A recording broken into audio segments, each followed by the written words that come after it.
3 قسمیں ہیں۔ پہلا قسم، پہلے طبقے کے لوگ کون ہیں؟ پہلے طبقے کے جو لوگ ہیں وہ ہوتے ہیں اس کے قریبی، یعنی کہ ماں، باپ، بیٹا، بیٹی اور بیوی۔ اب آتے ہیں دوسرے طبقے میں۔ دوسرے طبقے میں کون آتے ہیں؟ دوسرے طبقے میں اس کے رشتہ دار آتے ہیں، یعنی بہن، بھائی، دادا، دادی، نانا، نانی، ان کو وراثت ملے گا۔ تیسرے طبقے میں کون آتے ہیں جن کو وراثت ملے گا؟ وہ ہوتے ہیں چاچا، پھپھو، ماموں، خالہ اور ان کے بچے۔ اچھا، جس کا وفات ہوا ہے اگر وہ کمارا ہے اور اس نے کمایا، اپنی پراپرٹی بنائی ہے، تو یہ مال ان ساروں میں تقسیم ہوگا۔ اور اگر پہلا طبقہ ہے، پہلا طبقہ کے حصے دار موجود ہیں، تو دوسرے طبقے کو اور تیسرے طبقے کو وراثت میں سے کچھ نہیں ملے گا۔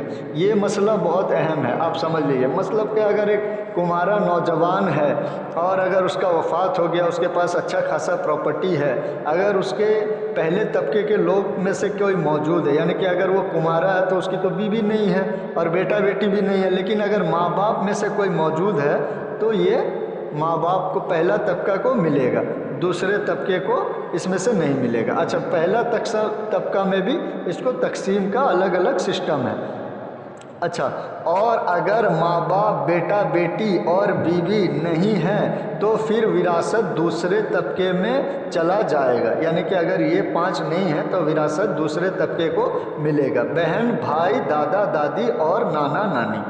اور اگر تیسرے طبقے کو کچھ نہیں ملے گا، اور اگر دوسرے طبقے کے کوئی نہیں ہیں تو وراثت تیسرے طبقے یعنی چاچا، پھوپھو، ماموں، خالہ اور ان کے اولاد میں چلا جائے گا۔ یہ وراثت اس وقت تقسیم ہوگا جب میت کا قرض اور اس کی وصیت پوری ہو جائے گی، یعنی اگر اس کا کوئی قرض ہوگا اور اس کا کوئی وصیت ہوگا، یہ پورا ہو جائے گا تب اس کی وراثت تقسیم ہوگی۔ یعنی اگر اس کا کوئی قرض یا وصیت ہے تو پہلے اس کو پورا کیا جائے گا۔ اچھا، پہلا طبقہ ماں باپ اور بیٹا بیٹی اور بیوی، اگر ان میں سے کوئی نہیں ہے تو اس کو حصہ نہیں ملے گا۔ یہ بات بھی جان لیجئے، اگر ماں باپ نہیں ہیں تو ماں باپ کے دوسرے اولاد کو یہ حصہ نہیں ملے گا۔ اگر ماں نہیں ہے تو ماں کا حصہ کٹ گیا، اگر باپ نہیں ہے تو باپ کا حصہ کٹ گیا، اگر بیٹا نہیں ہے تو بیٹا کا حصہ کٹ گیا، اگر بیٹی نہیں ہے تو بیٹی کا حصہ کٹ گیا، اور اگر بیوی نہیں ہے تو بیوی کا حصہ کٹ گیا، یعنی کہ اس کے کوئی رشتہ دار، قریبی، اس کے اولاد، ان کو حصہ نہیں ملے گا۔ یہ پہلے سمجھنے والی بات ہے، یعنی کہ اگر بیٹا نہیں ہے، ایک بیٹی ہے تو وراثت بیٹی میں چلا جائے گا، بیٹے میں نہیں جائے گا۔ اگر ان میں سے کوئی نہیں ہے تو ان کو نہیں ملے گا۔ مثال کے طور پر ایک انسان شادی شدہ ہے، اس کے ماں یا باپ میں سے کوئی ایک زندہ ہے اور ایک بیوی ہے اور بیٹا نہیں ہے، صرف 2 بیٹی ہیں، تو ماں یا باپ میں سے جو ہوگا پہلے کل مال کا 1/6 حصہ اس کو ملے گا۔ یعنی اگر کوئی شخص 12 لاکھ روپیہ کا سمپتی چھوڑتا ہے، یعنی گھر، گاڑی اور زمین اور اس کے دکان، یہ سب ملا کے اگر 12 لاکھ روپیہ ہوتے ہیں تو 12 لاکھ کو 6 میں ڈیوائڈ کیا جائے گا، 2 لاکھ روپیہ بنتا ہے، 2 لاکھ روپیہ ماں کا ہوگا۔ اگر باپ بھی زندہ ہے تو 2 لاکھ روپیہ باپ کو ملے گا، اور اگر ماں باپ میں سے کوئی ایک زندہ ہے تو انہیں 2 لاکھ روپیہ ملے گا، اور اگر دونوں ہی زندہ نہیں ہیں تو ان میں سے کسی کو نہیں ملے گا۔ اچھا، اتنے والدین کو ملے گا، اتنا رقم جو ہے والدین کو ملے گا۔ پھر بیوی کو اگر ایک بیوی ہے یا اس سے زیادہ ہے تو سارے بیویوں کو 1/8 حصہ ملے گا، یعنی کہ اگر بیوی موجود ہے تو کل 12 لاکھ کے سمپتی میں سے 1/8 حصہ یعنی کہ 1.5 لاکھ روپیہ وہ جو ہے بیوی کو ملے گا۔ یہ مسئلہ آپ سمجھ جائیں، اور اگر بیوی نہیں ہے تو بیوی کو کچھ نہیں ملے گا۔ اچھا، اور اگر ماں باپ نہیں ہیں، صرف بیوی اور بچے ہیں تو 12 لاکھ میں سے ڈیوائیڈ ہوگا 8 حصوں میں، بیوی کو ملے گا